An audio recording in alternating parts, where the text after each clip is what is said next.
April 1945. The Allied army is fighting its way across Europe. They are turning back the Nazi tide that threatened the world, ending Hitler's dream of a master race, a dream which saw the internment and execution of millions of innocent people. With both sides suffering terrible losses, step by step, the German army is being beaten back towards the Nazi capital of Berlin.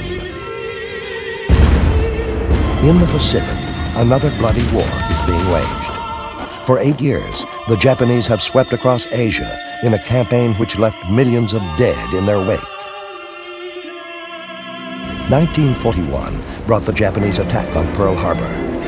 After 4 years of desperate fighting, the Japanese have been slowly driven off every island, from the Solomons to Iwo Jima. On Easter Sunday, 1945, U.S. forces assaulted the island of Okinawa. This is the island the Japanese cannot afford to lose.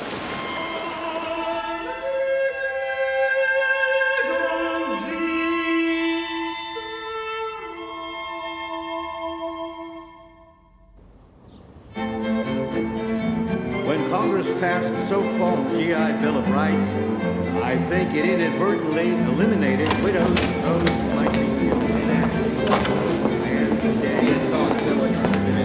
Good afternoon, Mr. Dennis. What's the hurry, Mr. Truman?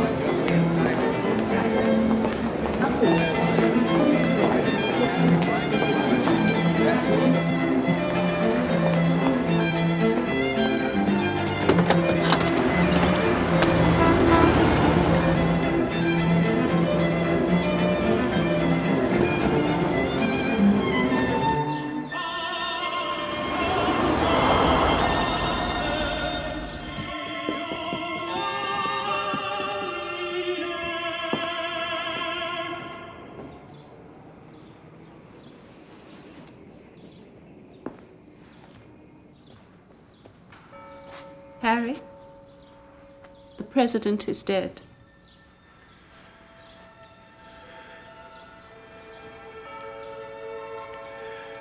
Well, if there's anything I can do for you. Is there anything we can do for you? For you are the one in trouble now.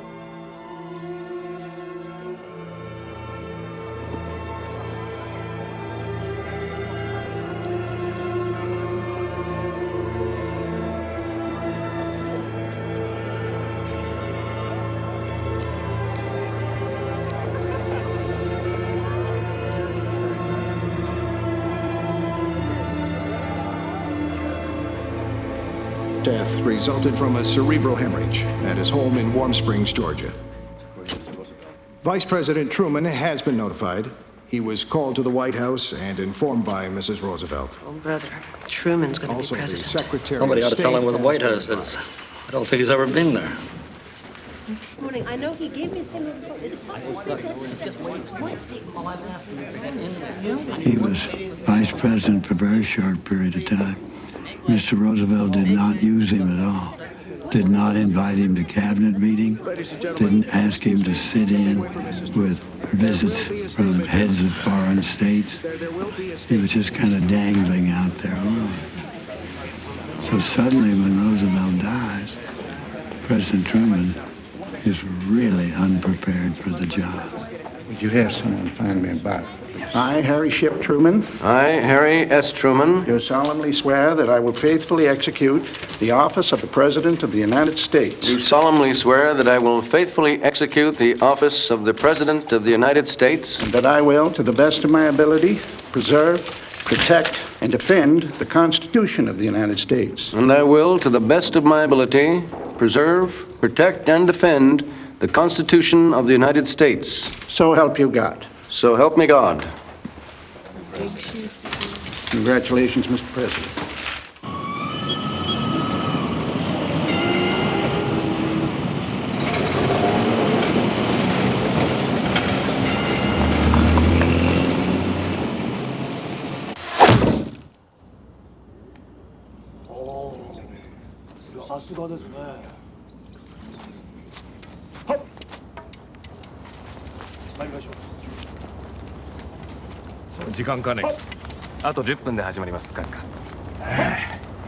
会議、果てしない議論。いっそ沖縄にでも行ってればよかった。あのな、海軍もな、この戦いに全勢力を投入したのですぞ。戦艦なき海軍とは冗談そのものです。海軍は世界最大の戦艦大和、わざわざ苦労して沈めたようなもんです。海軍の虚栄心がああいう大げさな振る舞いに現れたんです。満州にはまだ100万の陸軍が残ってます。この兵士たちを海軍なしに一体どうやって帰国させ、決戦に備えさせますか。水練の実でも教えろと言われるか。大和をはじめとする水上特攻の死者は3600人以上にも上ったことをご記憶願いたい。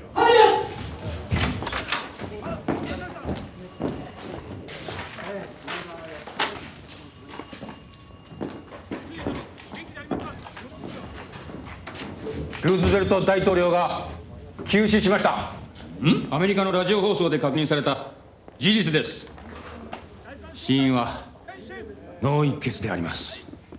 戦局逆転の可能性が出てきたな。彼は自責の念に苦しんで死んだんです。国民を戦争に引きずり込んだ後、代償の大きすぎることに気がついた。閣下、これは朗報です。畑中少佐だったな。戦場で隊長が倒れた場合は副隊長が指揮を取ります。残された者は意気消沈するどころか、倒された者の名誉のためにさらに勇猛果敢に戦うはずだ。ところで副大統領のトルーマンとは何者かね。ルーズベルトのお眼鏡にかなったトルーマン、真実の男ですか。真実の男かね。しかし果たしてトルーマンはそういう政治家かな。ルーズベルトは決してそうじゃなかった。彼は生まれつき作詞でやり手だった。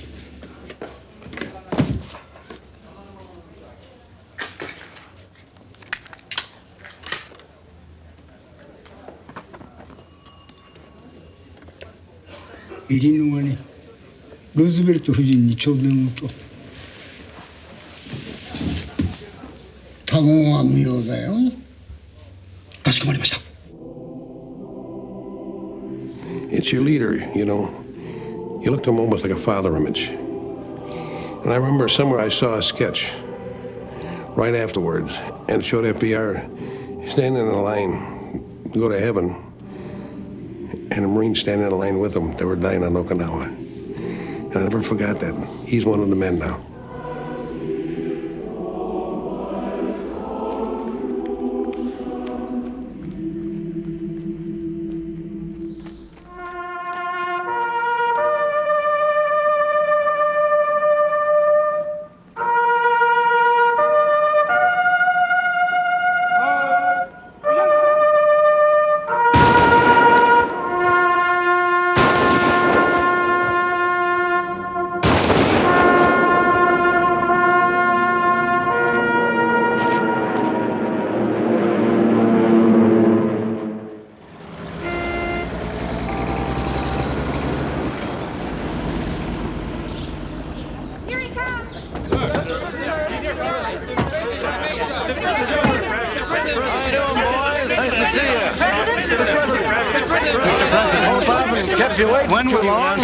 Nice to see so many of you turning out here today.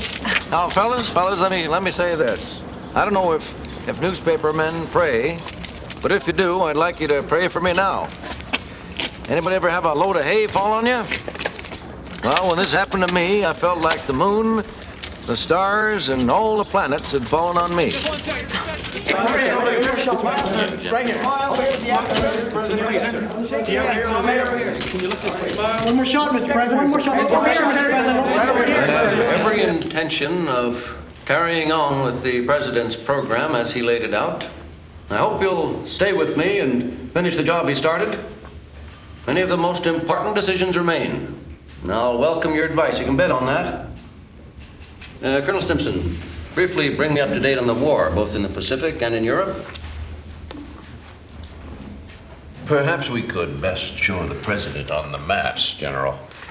Mr. President, the Ninth Army is almost in the suburbs of Berlin. In some places, our forces and those of the Russians are only 75 miles apart. Our B-29 bombers, the super fortresses, are making bombing raids on Japan almost daily now. And how close are we to the Japanese mainland this morning?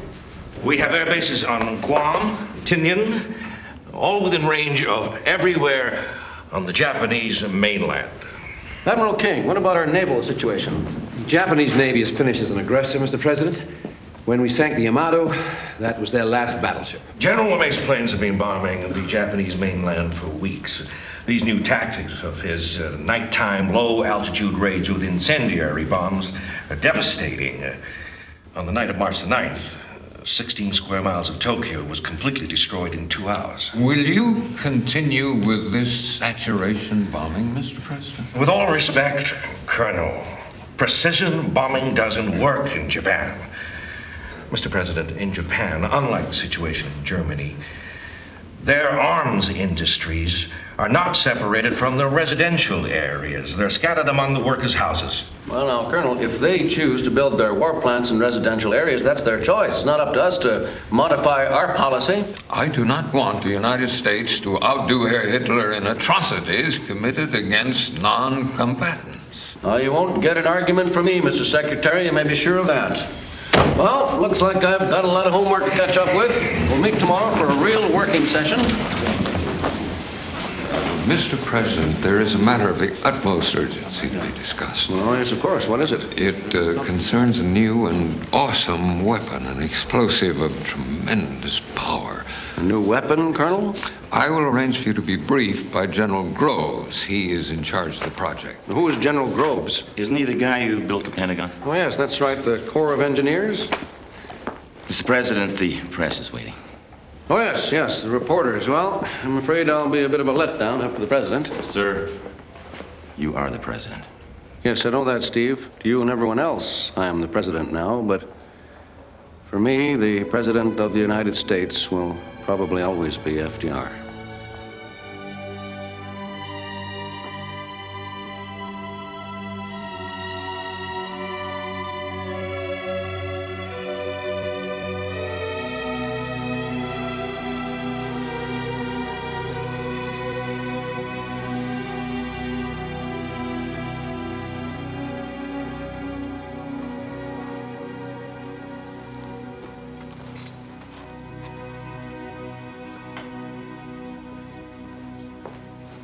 Admiral. Mr. President. Put the urgent ones over there. Oh, it's all right, Admiral. I read fast. Mr. Burns is here, Mr. President. Oh, fine. Show him in.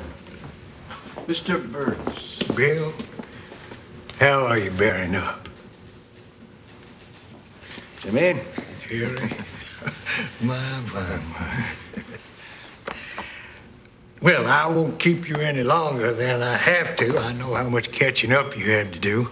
Those are the highlights of my notes on our meetings with Churchill and Stalin at Yalta. I suggest you put them on the top of the pile. It's a crying shame that you left in the dark, Harry. You should have been with us in Yalta instead of being sent around on the rubber chicken circuit. Well, that's what a vice president does. So it seems. I guess that's why old Nance Garner said the job wasn't worth a bucket of warm spit. Yes, well, of course, now we don't have a vice president. Anything happens to me, it's the Secretary of State. Edward Stettinius is a fine man, Harry, one of the best. I would like to appoint you in his place. Make you my Secretary of State. What do you say, Jimmy? If I can help you in any way. Oh, this would be a big help. A lot of people will sleep easier knowing the succession of this office is in such capable hands. I'm going to have to start calling you Mr. President, Harry. Good idea, Mr. Secretary. It's important to honor the office. Oh, by the way, speaking of being left in the dark, what do you know about this thing Stimson mentioned to me? Something about a secret weapon? Said he would arrange a briefing with General Groves. Groves. Yes, Groves. Now, he will explain. I wouldn't even try. But I will tell you one thing, Mr. President. This is a device that could put us in a position to dictate our own terms. Dictate to whom?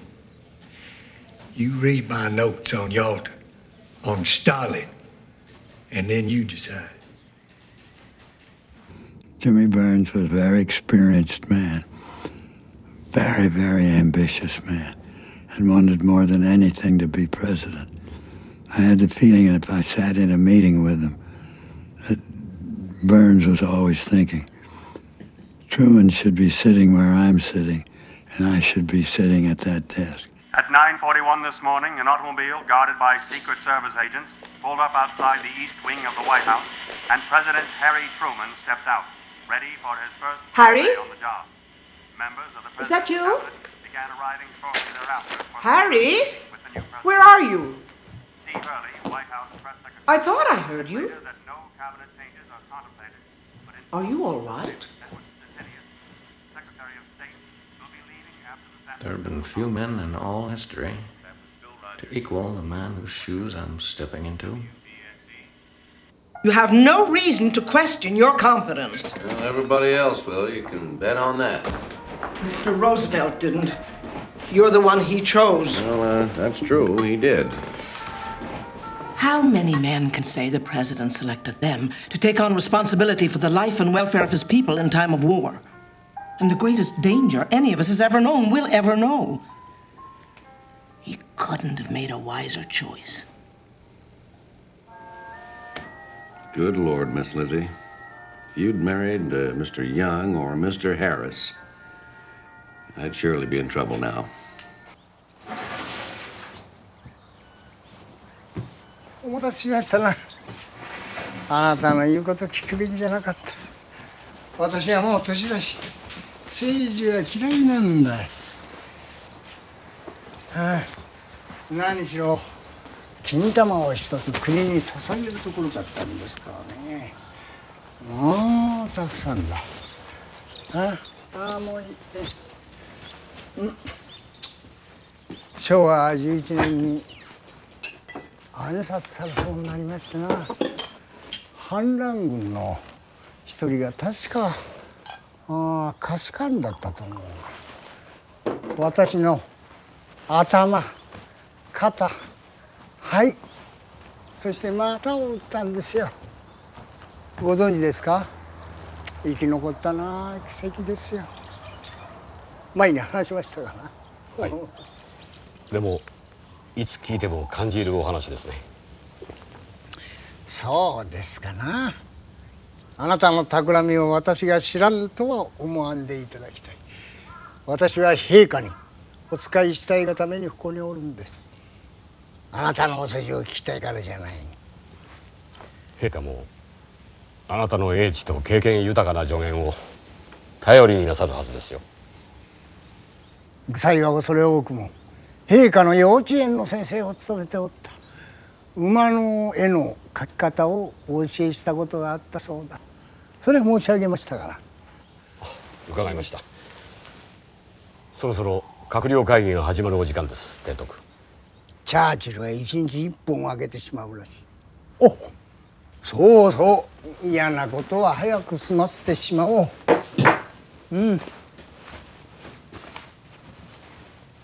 できるならあなたをお助けしますよ。ただ年寄りだってことは忘れないでいただきたい。ところで私があなただったら私に嫌われていると周りに思わせておきますがね。それほど的外れじゃないだろう。じゃあ。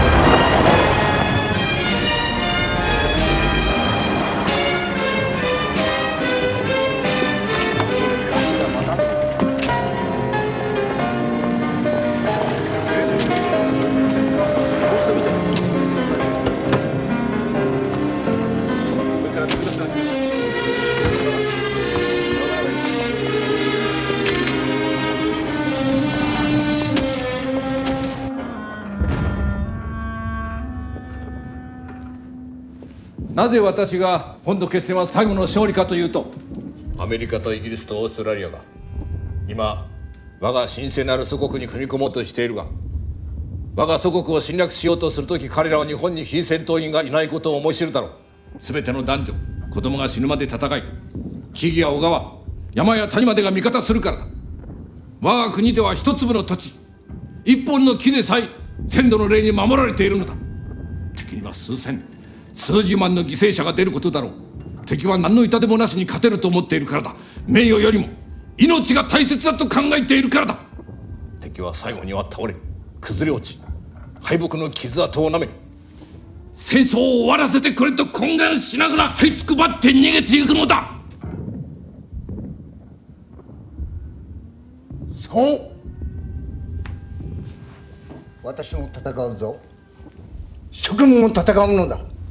私が倒れれば誰かが私の屍を踏み越え、いざとなれば素手で敵に突進する。最後は一億火の玉と化して玉砕あるのみ。バカな軍艦どもめ、もう負けると思い込んでるくせにナポレオンを気取ってやる。鈴木首相は本心を隠していると思われるんですな。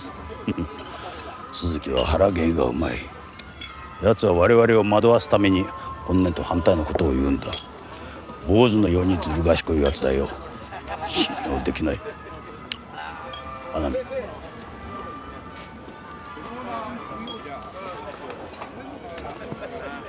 今日本で必要なのは完全な軍事政権だ。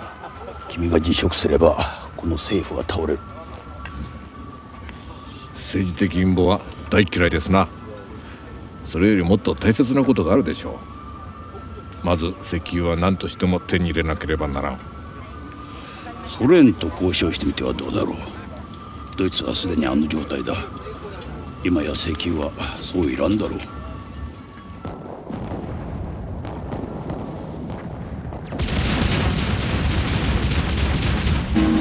American GIs press on under heavy fire from Japanese artillery in the second week of the battle for Okinawa.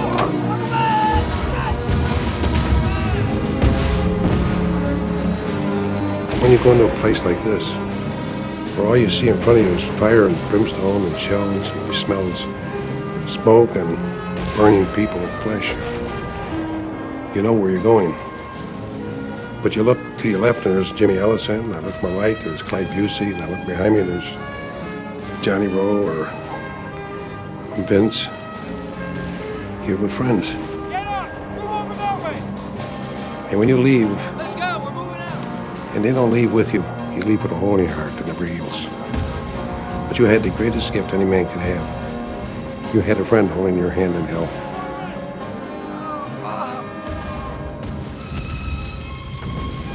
なんて言いますか、ちょうど沖縄はその頃は梅雨時でしたので、郷の中はジメジメぬかるんでいるんですね。私たちの仕事は負傷兵のですね。それにもう何日も何日も治療されておりません。それで兵隊さんたちのそのなんて言いますか、傷口からは痔など湧くんですね。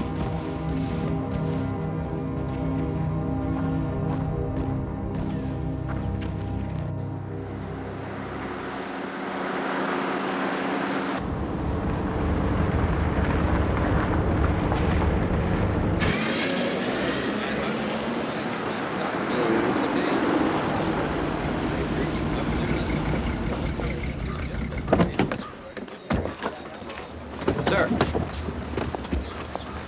Hello, Ed. General? How you been? Pretty good. You seen Oppenheimer? I just had lunch with him. Where is he now? He's got something in his head. You know how Hoppy is. Did he get something in his head? Damn right I did. Which way was he going when he disappeared? He headed up the mountain.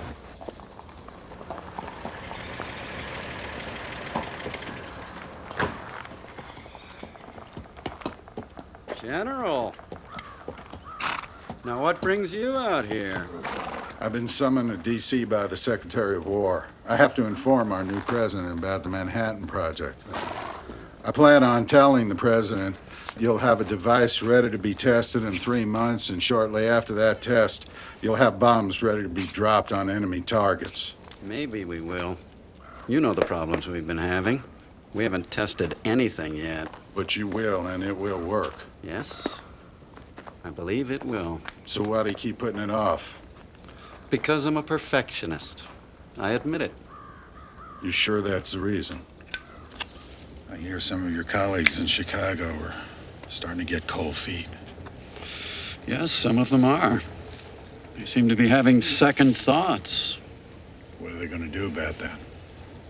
They're talking about getting a petition together. A petition? That is a load of crap. Tell me something, Doctor. You think the Japs would hesitate? Those SOBs, if they'd beat us to the bomb, they wouldn't think twice about using it. The question is academic. Academic? You tell that to the men who were killed on Corregidor. You tell that to the boys who died on the Bataan Death March. What about our POWs the Japs slaughtered? You know, they cut off their heads with their goddamn samurai swords. Atrocities go hand in hand with war, General. And what does that prove? We are about to change the rules of war. The world will never be the same. That is correct. We are about to have a weapon that can annihilate the enemy. We may even have achieved that old dream of inventing a weapon that can bring an end to war, because it is so terrifying. But it's a Faustian bargain, General. And the price we pay will be that we have put in the hands of human beings the power to destroy mankind itself. Now, how much faith do you have in human beings? I will finish this bomb, Doctor. We've come this far. There's no going back. I agree, there is no going back. But isn't that the definition of hell? 200,000 people have been working night and day on this for 3 years. Corps of Engineers have had to build factories, foundries, power stations, blast furnaces. Steelworks, hospitals, and of course laboratories. And still you've kept it secret. As secret as we know how. And what about our allies? What do they know about this? British and Canadians have been involved since the beginning.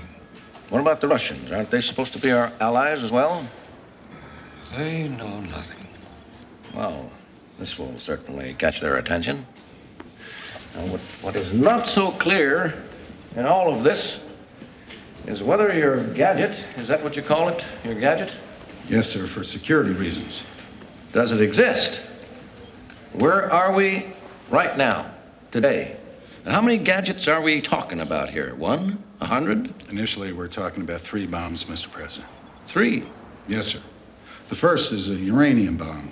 We call it a gun-type weapon because it fires one piece of uranium into another in order to achieve what we call the critical mass necessary for an explosion. Now, the basic technology for this kind of bomb is well understood.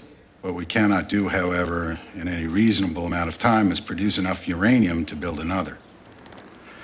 But our boys have come up with an alternative. It's a gadget that uses plutonium, a substance we can produce in quantity. However, it does require a different kind of trigger. Excuse me. See, that's where the implosion idea comes in. Now, this is your plutonium core. What you want to do is compress it in on itself until it reaches its critical mass and explodes. You want to implode it, so we surround it with explosives in such a way that their force is all directed inward. It's a radical new design, Mr. President, and we have to test it. So one of the gadgets, the second of the 3 bombs, will be used for that test. Well, if this works, it could end the war in Europe tomorrow. The war in Europe will end tomorrow anyway. The next few weeks at most. Mr. President, maybe you haven't heard yet, but our boys and the Russians have linked Oh, yes, I've heard. They've met up at the Elba River, but the Nazis still have not surrendered. The earliest we can test the device is in July. Sir, the credits are finished. The Pacific Theater is where the gadget will really make a difference. A 1-2 punch like this will knock the Japs cold. A 1-2 punch? Well, I should think just one of these would be enough to... With all due respect, sir, one bomb, in the first place, they won't know what hit them, literally, and then they could just figure this is some kind of a stunt. But if we detonate a second device, well, they'll think we have 1,000 of them. I imagine it will be terrifying, Mr. President. Yes, it's very hard to take this in. It's like something out of a dime novel. A bomb made of exploding atoms? It's Buck Rogers stuff. What about the Geneva Convention, gentlemen? I beg your pardon, Mr. President. The Geneva Convention outlaws the use of certain weapons. I don't want us to start breaking the rules of war. It's a bomb, Mr. President. That's all. One hell of a big bomb, to be sure, but still just a bomb. Mr. Secretary? Mr. President, I'd rather we weren't practicing saturation bombing either, but that is our policy. Mr. President, maybe I've misunderstood the purpose of this meeting here today. How so? When the late president gave this project his personal backing, well, that made the whole thing possible. We couldn't have done it without that. Since then, we've all thought that the question was when the gadget would be ready to use, not whether it would be used at all. Now, I came here today, sir, to tell you that this weapon could be in your hands by the middle of July. I see.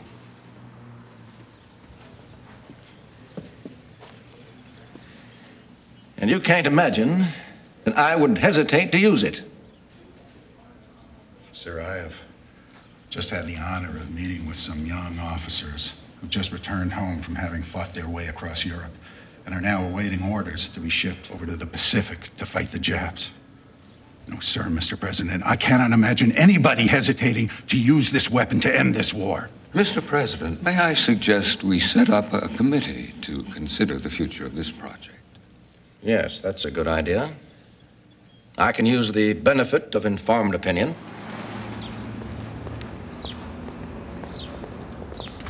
That's all for today, fellas. I'll see you tomorrow.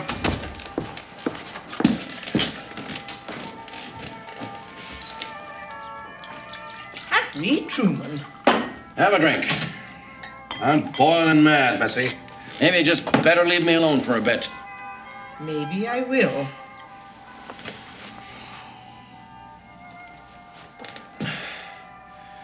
FDR left me with a decision. Solomon himself would have trouble making. Foxtrot 75, you're cleared for takeoff. Takeoff to the south on runway B. B on 10. Wilco Tower.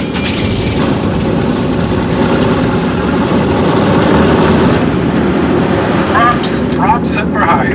Mixtures are rich.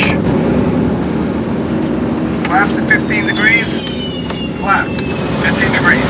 Cowl flaps are in trail position.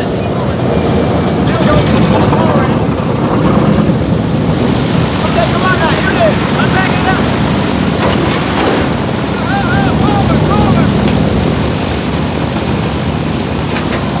I had the whole bomb sight stripped and reassembled. That is a mechanically perfect instrument. Then why are they falling outside the target? Maybe because we're 5 miles up. And you just reduced the target to 300 feet.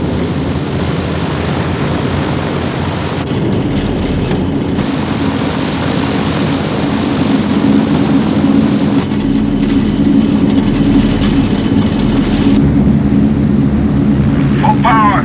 Full power.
guess there's a first for everything. You heard Bean. Shut up and listen. Bean's right, though. It's all it was. It's the most natural thing in the world. Last minute, I raised my butt. That's what your girlfriend told me, Barry. Fellas, listen. At 5,000 feet, it doesn't mean much. At 30,000 feet, if you move your head an inch, it can put you several hundred yards off your target. I've thought about it. It's no use trying to retrain old Farabee here, so we're just gonna have to build him a special padded headrest. It's either that or a padded cell. I'll see you all again at 1900 hours. Europe is free again.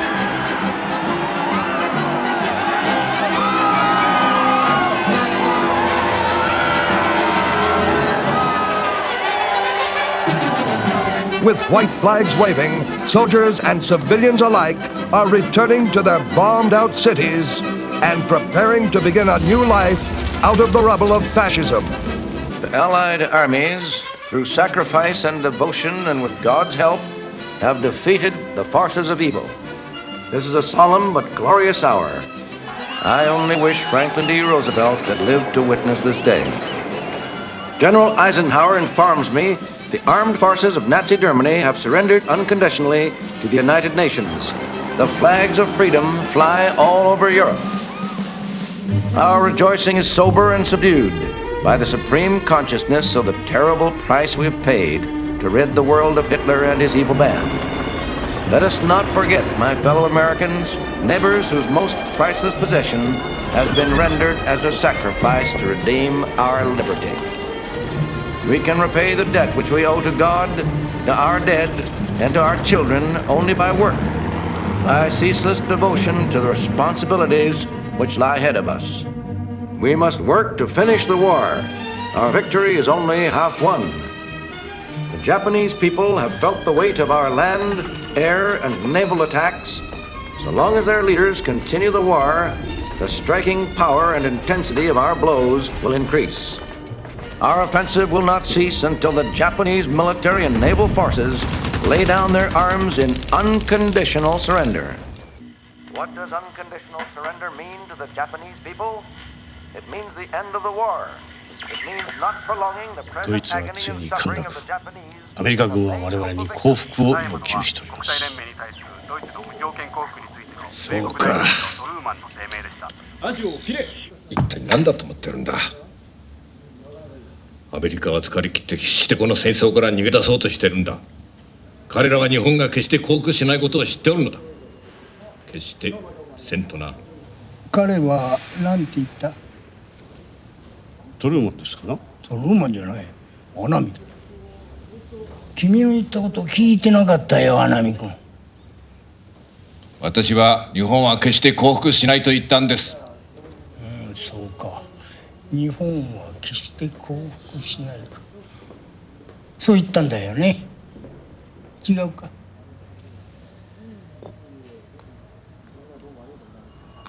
Mr. President, can you win a war, sir, without committing to a full-scale invasion of the Japanese mainland? I'd like to think I know the answer to that one, but tell the truth, I really don't. And even if I did, I don't suppose I'd be letting on to you now, would I? Is there a summer meeting in the cards, sir? You think that would be a good idea? Seems I'll tell you what, when I made up my mind, you'll be the first to know. You got my word on that. Mr. President? Yes. Mr. President, will you stand by the unconditional surrender mandate, or is there room for negotiation? Well, is there to negotiate? No, this is a prime directive. There's no room for negotiation. We told them, when you're ready to surrender unconditionally, then we're ready to talk. First one, and then the other. We start giving in on that, and they'll never take us seriously, will they? No. Well, enjoyed our walk. See you tomorrow. Thank you, Mr. President.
新聞が読めるくらいね燃えちゃって明るくなって、その時はもうやられたことが分かっておったんですが、でうちに来てうちの防空壕を開けてみたらもう死体でいっぱいで、ああ我が家というこれは死んでしまったなと思って、まあそんなような状況で琴豊橋の上、橋の上はね満員電車のいっぱいな人をそのまま焼いたがごとく死体でね、もう足の踏み場もないくらい、まあ、亡くなっておるっていうようなことでね。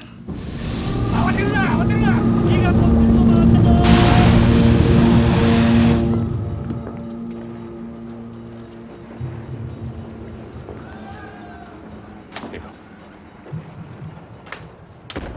陛下、御所にまで火の手が。聞いたよ。お堀を越えたようだね。被害が広がっております。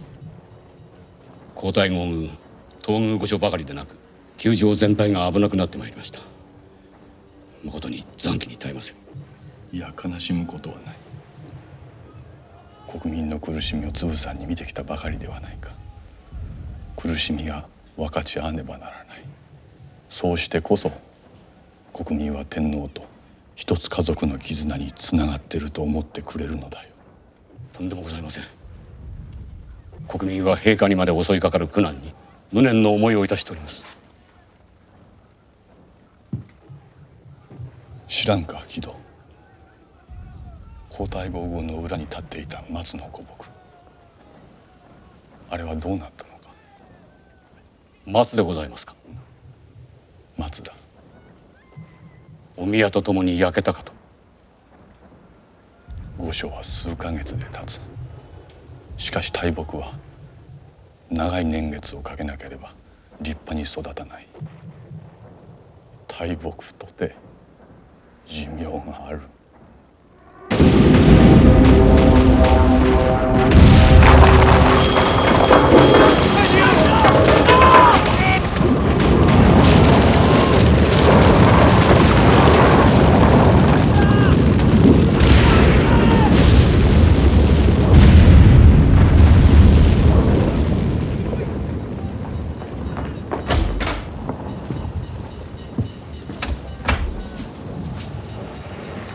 ありがとうございます。はい、美しい木造の宮殿。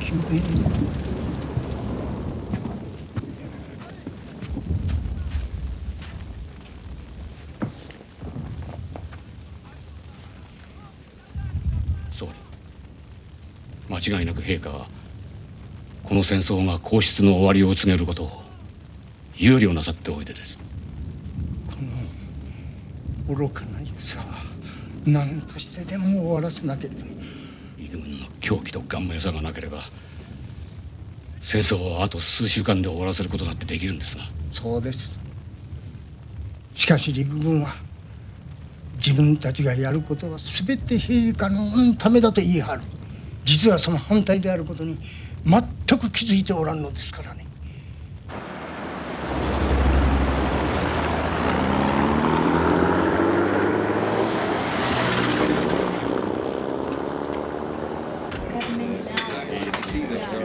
Gentlemen, welcome.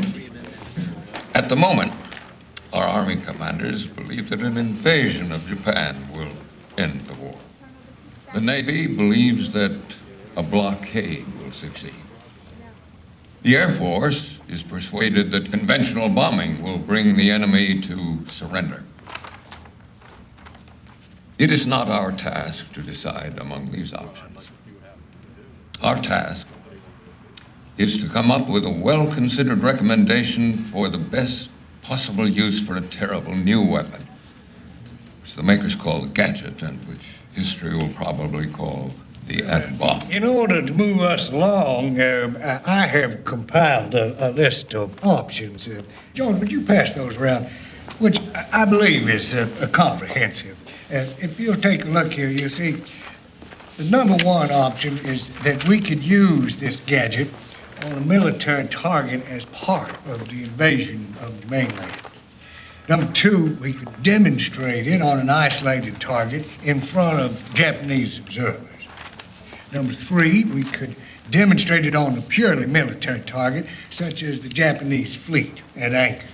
That is, if we can find it. There's not very much of it there. Number 4, we could use the gadget against a mixed target, a city with military installations, and give prior warning. Or finally, we could use it against a mixed target, as described, with no prior warning. So do I take it that not using it at all is not an option?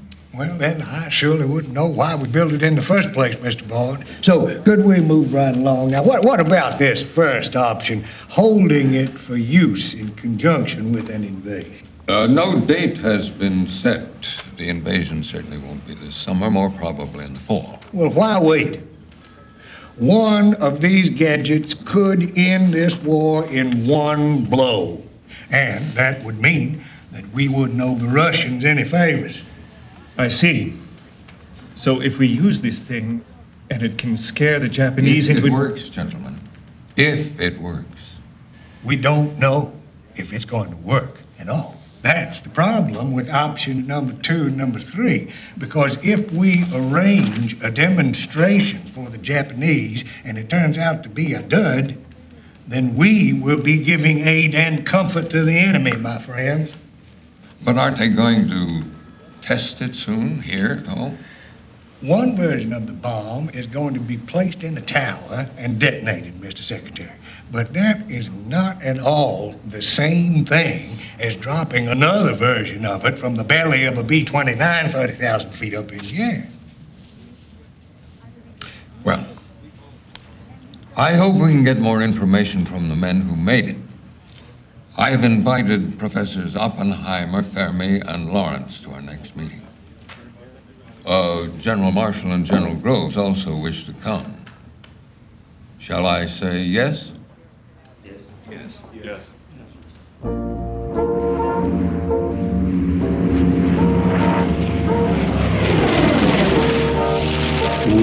We loved to get out of the barrenness of Wendover, Utah. We, of course, were assigned to the 1st Ordnance Squadron. Now, the Ordnance Squadron was separate from the people doing the flying.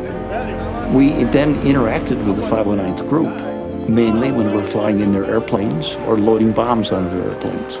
And I just knew Farabee as someone who was a first-class bombardier who was up there doing his business while I was doing mine when I was checking out things on the flight test box. We thought we were doing something very important, but we were never officially informed that we were working on an atomic bomb. Here we go. One more. Pretty as a picture. And. All the way! Go, center. That's the way. Go. Bullseye!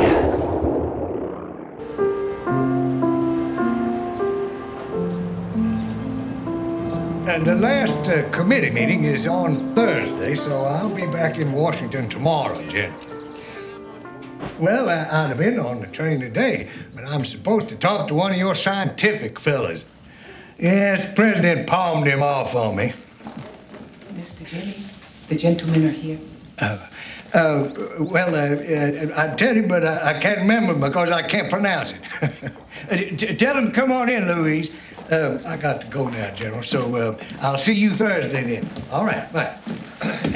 I am Leo Szilard. Allow me to present Professor Yuri, Nobel Prize winner. Professor? Nobel Prize winner. And this is Walter Barkey, Dean of the University of Chicago, also physicist. And please don't worry, we are all able to speak frankly. We all work together in Chicago. Oh, yes, I have to sit down now. We have to cool off. We're just traveling so many hours, it's impossible. We will all talk very sensibly, yes? Would anybody care for a drink? Yeah. Drink? No. Drinks. Well, maybe a glass of water. No ice! Terrible habit. You Americans have you eat ice. It poisons the stomach like cancer. Could we have some water, please, Louise? No ice. Yes, sir, Mr. Jimmy. No ice. Well, what? We sit. Yes, sit. You want to know why we are here? Yes, well, I don't know why we are here. We should be talking to the president. Are you going to be in charge of atomic research after the war? I beg your pardon. I don't understand. Well, what do you mean? Of course you don't understand. Don't understand. Now, the only people, Mr. Burns, who are able to properly evaluate the situation, the President of the United States and ourselves, scientists, who have been actively engaged in this work. Well, I beg to differ with you there. How can you differ with me? You don't know enough to be able to differ with me. Now, Leo, I agree, sir. What? You are talking to the wrong man. Please, no. Wait. Please, I'm sorry. I'm sorry. I spoke in haste. Mr. Burns. No, because I am so desperate, because there is so little time left. Because very soon, men like yourself, Mr. Burns, who know nothing, are going to start the world on a terrible competition for these weapons. Right. Yes.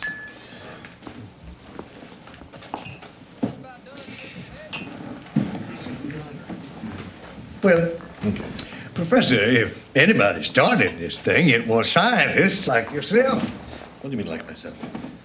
Like myself, not like myself. It is myself. Like myself. It is me. I am the one. I was working on the problem of nuclear fission. All right? Don't you understand? Then the Germans, they started to publish certain articles, yes? But especially when they forbade the exportation of uranium, I knew the race had begun. America did not even know there was a race. I am the one who made Einstein to write to Roosevelt to tell him the Germans are trying to build the atomic bomb, so we have to be the first ones. I am the one. I said it. But you have nothing to feel guilty about. You did the right thing. No, I was wrong. We found out a few weeks ago, we found out the Germans were not even close to building the bomb. But we didn't know that. We did what we had to do. It's too late now. Not too late. It's not too late.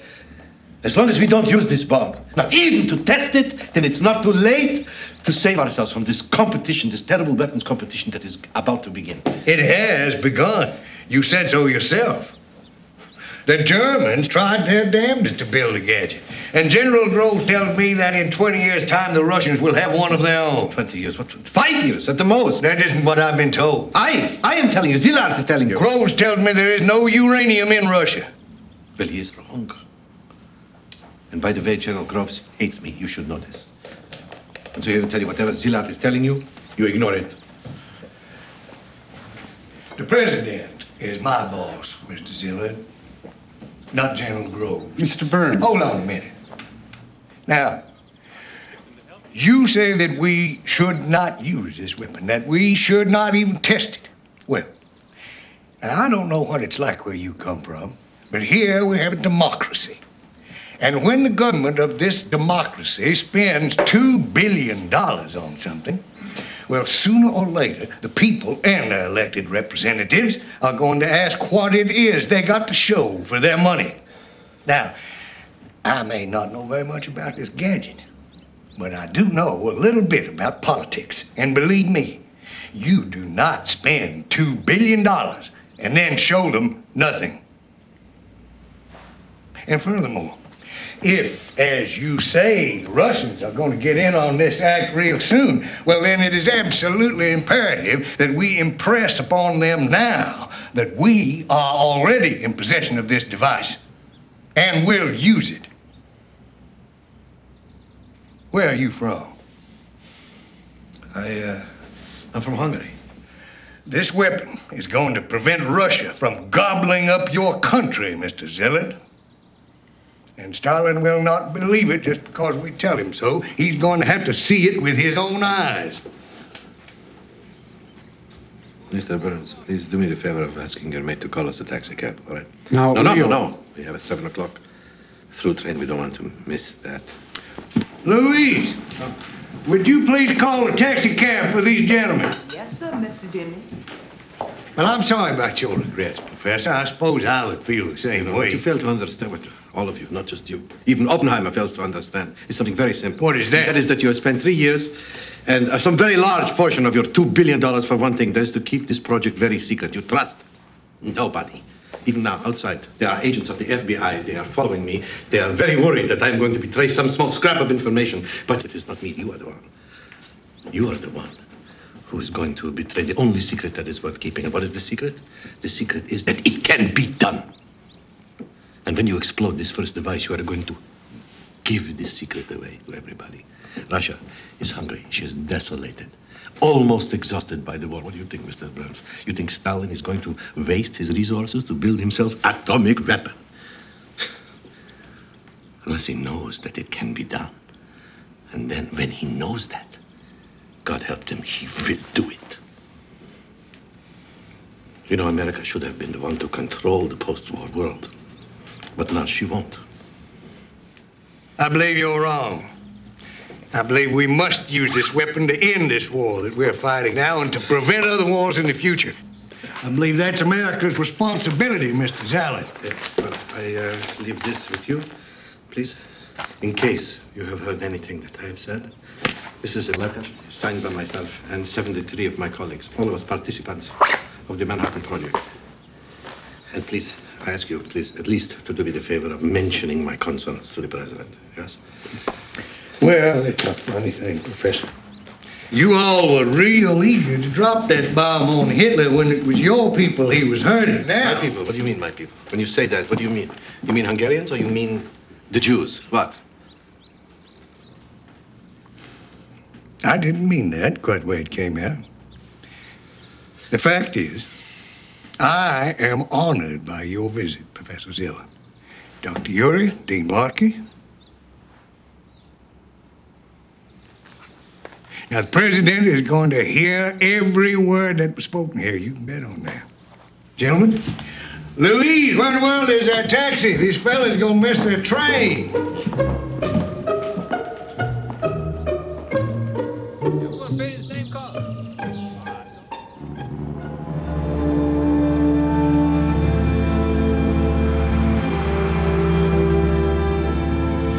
We're honored to have you gentlemen with us today.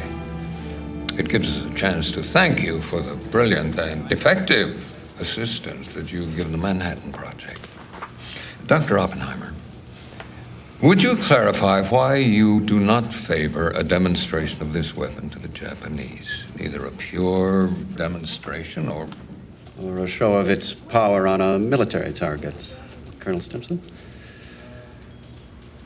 My scientific colleagues are by no means unanimous in their opinion on the initial use of this weapon. Those who favor a technical demonstration want to outlaw the use of atomic weapons and fear that if we use them militarily now, our position in the future will be compromised. Others emphasize the opportunity to save American lives by immediate military use. Dr. Fermi, Dr. Lawrence, and I find ourselves closer to this latter position.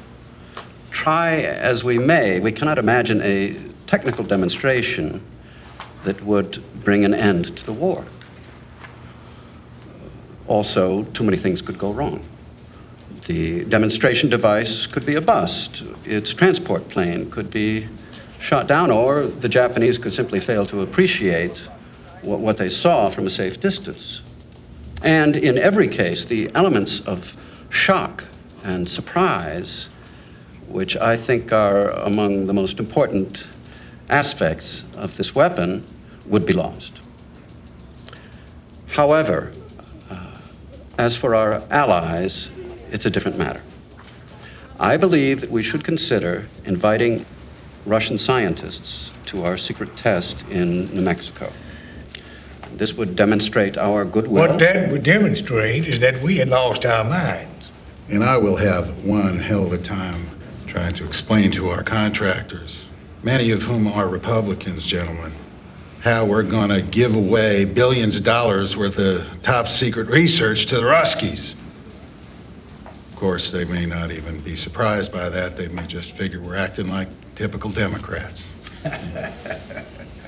Dr. Oppenheimer, just how powerful is this weapon that you want to use immediately?